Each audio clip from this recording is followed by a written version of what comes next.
Welcome to the Franchise Founders Podcast, where you'll hear right from the source how people like you have been able to buy and build their businesses across different industries all over the country. Dan Claps is the co-founder of Career Transition Leads, Nurture Assist, and Find a Business Online. Christian Dadulak is a franchise consultant with Find a Business Online, and he heads up business development for Career Transition Leads and Nurture Assist. He also runs an independent franchise consulting business, The Franchise Guys. Together, they formed relationships with hundreds of successful business owners who are excited to share their stories with you. Now here are your hosts, Dan and Christian. All right. Welcome, everyone, to the Franchise Founders Podcast. Really excited to have our guest on here. But before we talk, I want to make sure I've got my co-host here. Christian, how you doing?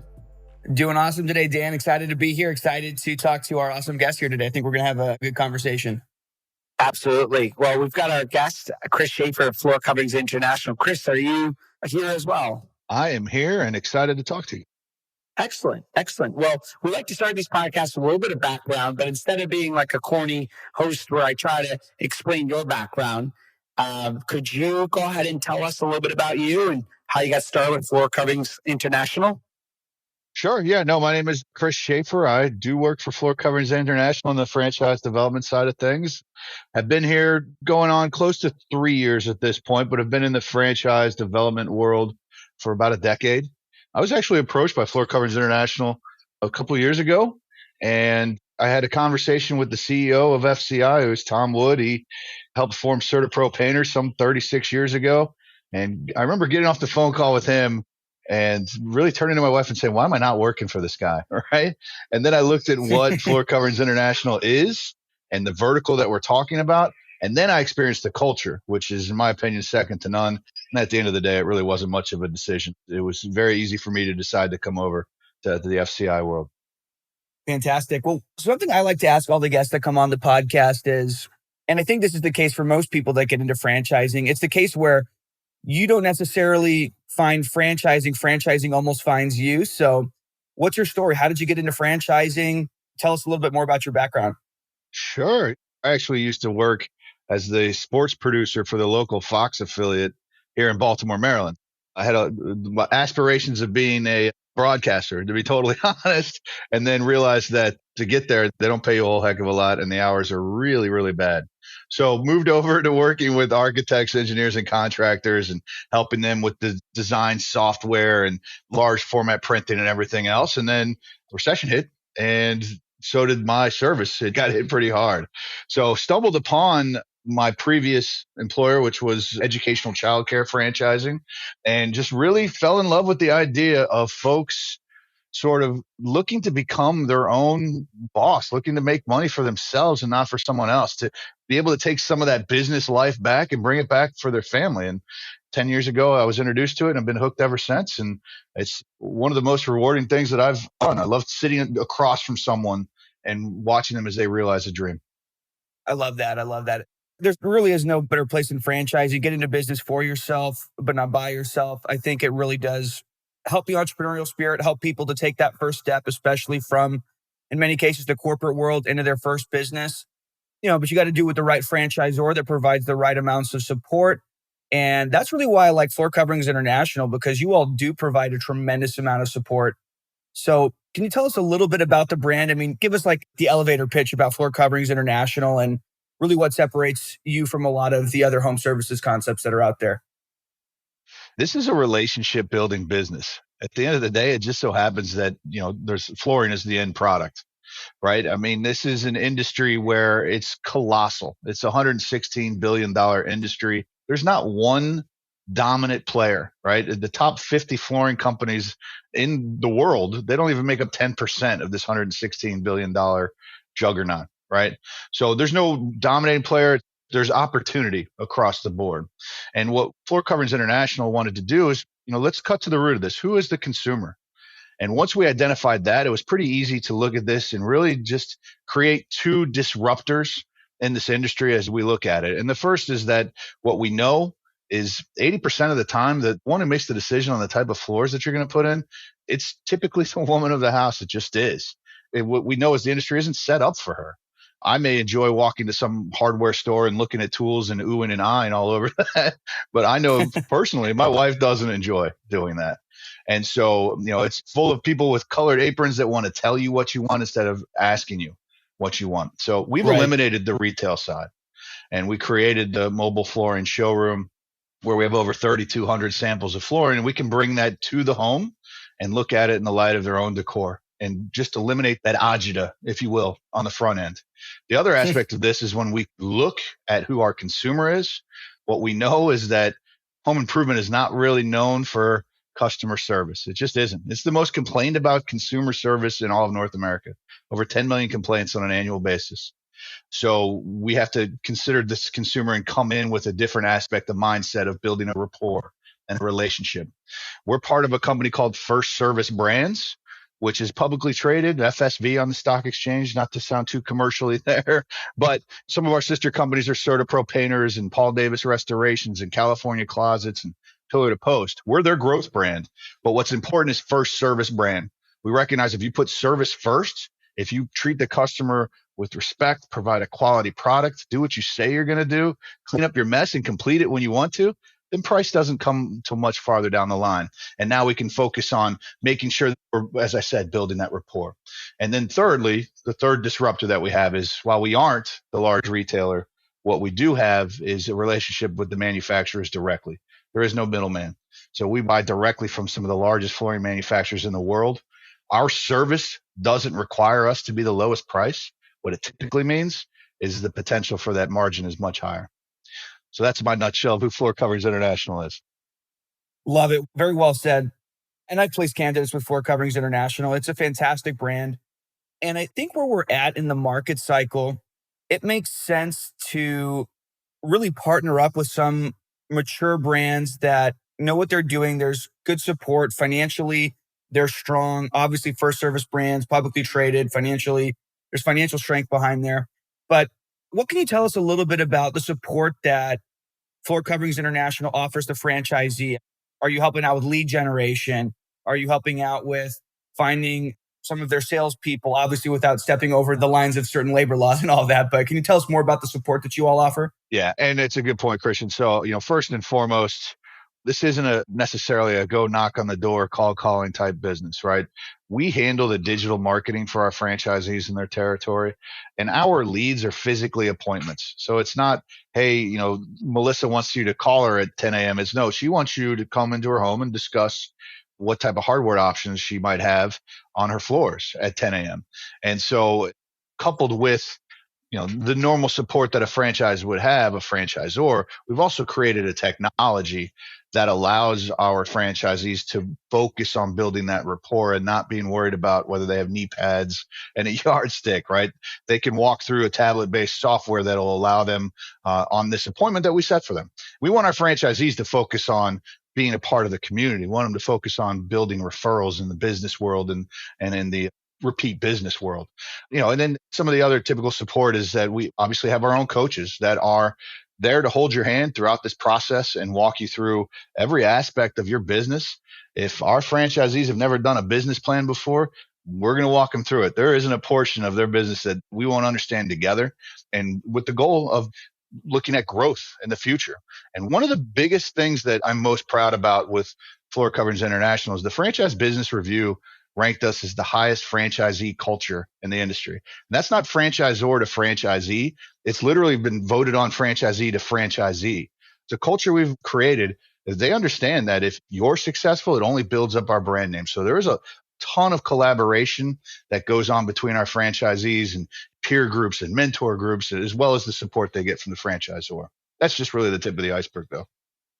That's excellent. Thank you for sharing, and congratulations on that accolade and award.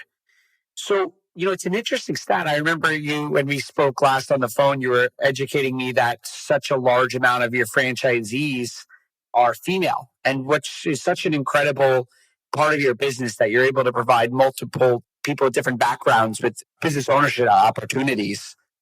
Yeah. 40% of our franchisees are female owned. And I got to tell you, Dan, when I talk like people you, sometimes it takes a moment to go, oh, okay, that makes sense. But quite often when I'm on the other line with a woman that understands what our business is, they just seem to get it. more than I do, from the get-go, Yeah. right? It lends itself quite nicely into moving forward as a franchisee on that side. Because really, I feel like I'm a broken record, but it's about building rapport. And if you come in seeing eye to eye from the get-go, that certainly helps right away. So yeah, That's excellent. What was the percentage you mentioned again? 40%. Wow, 40%. And so now let's talk about, forgetting about gender, ideal candidate across the country. Who's your ideal business owner that invests into a Floor Coverings International? Sure. Yeah. They come from all walks of life, but typically it's somebody who may be comfortable with leading a small team. Because what's very clear to us is we're not talking about 30, 40, 50 employees, right? To begin your business, it's quite literally an owner and a part-time office manager. To expand in growth, what's also clear is that our business plan isn't one person and one mobile flooring showroom. It's about scaling. And so you're adding another mobile flooring showroom and a salesperson with that. So to be a franchisee that's averaging anywhere from say 2 to 4 million in potential revenue, you're looking at 5 employees, right? 3 salespeople, 1 project coordinator, and an office manager. And that's it. So we want folks that are comfortable with leading maybe a small team that want to grow that side. You listen, the people that love HGTV or have that sort of mentality to understand, hey, at the end of the day, I'm walking into someone's house and I'm improving their quality of life by making their house look new again. So, and not to mention those folks that are, God forbid, they're flood or fire, and making that change as well and building back for them. So the person is comfortable with leading a team. They come from potentially a business background or IT background. We're seeing a lot of engineers, people that want to be a part of their business to get what they put into it to get back out of it. So yeah, that's essentially it. I don't want to babble too much, but yeah. That makes sense. I know Floor Coverings International is an executive model. You start out in the home, you're doing some of the sales yourself, but the goal is to ramp up, bring on some additional design associates, if I have the terminology right. And eventually you get to a point where you're working on the business, you're not in it, you're managing a team of salespeople. You can still be helping people and seeing clients, meeting with them, helping them to choose their flooring and all of that. But can you walk us through a little bit about, what does a day in the life look like for a franchisee? What are they doing day in and day out? And what are the key drivers that drive the business? Sure. So yeah, the model changes pretty significantly over time. Look, everybody's business is different in how they want to run it, right? That's the beauty of franchise. There's much more than one path towards success. We're there to provide that experience, support, technology, and everything else behind it to assist you to get to that level. But in the beginning, you're absolutely right, Christian. We want our franchisees to get that accountability in the beginning. And that's, running a couple of appointments, right? Understanding what it is at the end of the day that we're talking about. And it's based on metrics, proposals and revenue and success and everything else. But at some point, your business coach is going to turn to the franchisee and say, hey, listen, guys, it's time. It's time to start scaling. And that means, just like you said, bringing on that first associate or salesperson. That time frame, 3 to 6 months is really what we're looking at. And at that point, that's when the executive model can kick in. And that's where you have the ability to sit back as the owner and focus on getting those business referrals, being a part of the community, and working mentorship with those design associates as you bring them on. Somebody had likened it to me not too long ago that it was like even Tiger Woods had his own swing coach, right? Guy could never beat him in golf, but he had to show him how to swing the club right. And that's what we want our franchisees to get, that accountability. And that time frame's different for everybody. And we have plenty of franchisees that want to continue to drive the mobile flooring showroom as they scale as well. Some that want to sit back and work on the marketing side or work on the sales side or work on, everything else in between. And I apologize, Christian, I knew you would ask me another portion of that question. I know I answered the first part. What was it after that?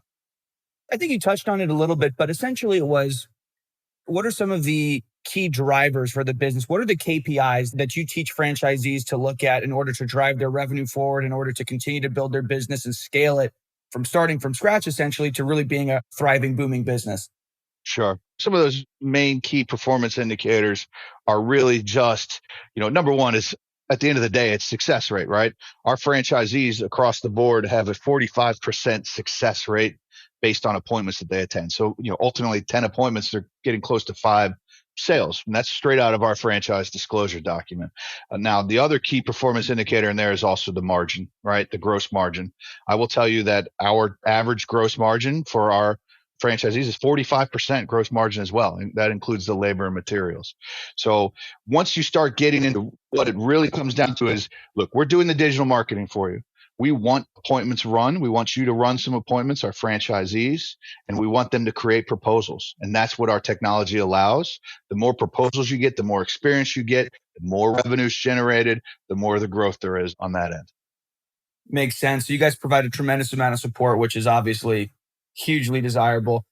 And again, I touched on this earlier, but where we're at in the market cycle, I think there's a looming recession. I don't necessarily think it will be as crazy as 2008. Obviously, I think the fundamentals are different. There's different challenges, but how do you all feel about it? And what would you say to candidates that are a little bit nervous about starting a business, walking into a recession? And how do you see flooring doing as an industry walking into this?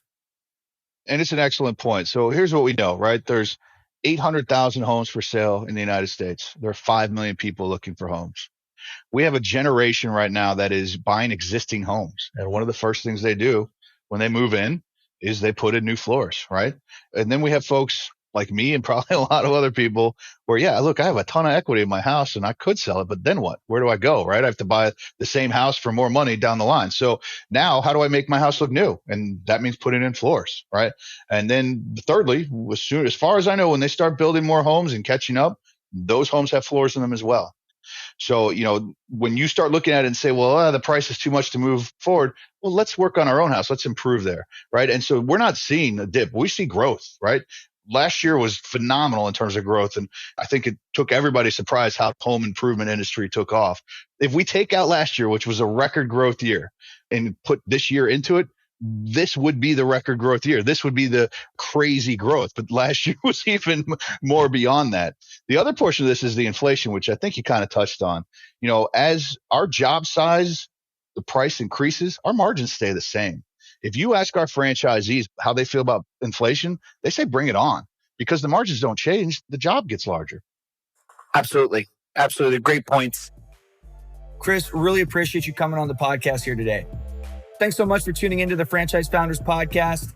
If you haven't already, we'd appreciate a review, subscribe, share with your friends. We appreciate all the support. Helps us to get the word out about the fantastic franchise model that's out there. So thanks everyone for tuning in.